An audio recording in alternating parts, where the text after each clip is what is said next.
एक बार राजा रामकृष्ण और सभी मंत्रीगण दरबार में बैठे हुए थे। एक एक करके राज्य के लोग अपनी समस्या लेकर दरबार में आ रहे थे। इसी बीच वहां एक व्यक्ति दरबार में पहुंचा। उसके हाथ में एक मर्तबान था। सभी उस मर्तबान की तरफ देख रहे थे। तो तभी राजा ने उस व्यक्ति से पूछा, क्या है इस मर्तबान में? उसने कहा, महाराज, इसमें चीनी और रेत का मिश्रण है। राजा ने फिर पूछा, किस लिए? अब दरबारी ने कहा, गलती माफ हो महाराज, लेकिन मैंने रामकृष्ण की बुद्धिमत्ता के कई किस्से सुने हैं।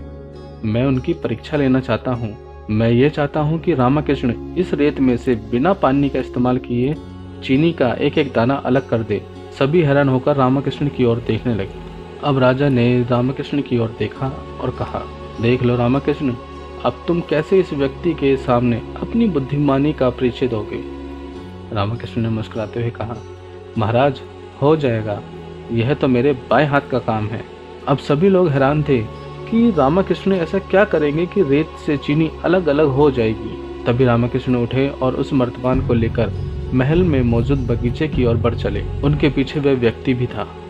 अब रामकृष्ण बगीचे में एक आम के पेड़ के नीचे पहुंचे। अब वह मर्तबान में मौजूद रेत और चीनी के मिश्रण को एक आम के पेड़ के नीचे चारों तरफ फैला देते हैं। तभी उस व्यक्ति ने पूछा, अरे ये क्या कर रहे हो?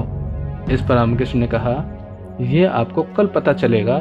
इसके बाद दोनों महल में वापस आ गए। अब सभी को कल का इंतजार था।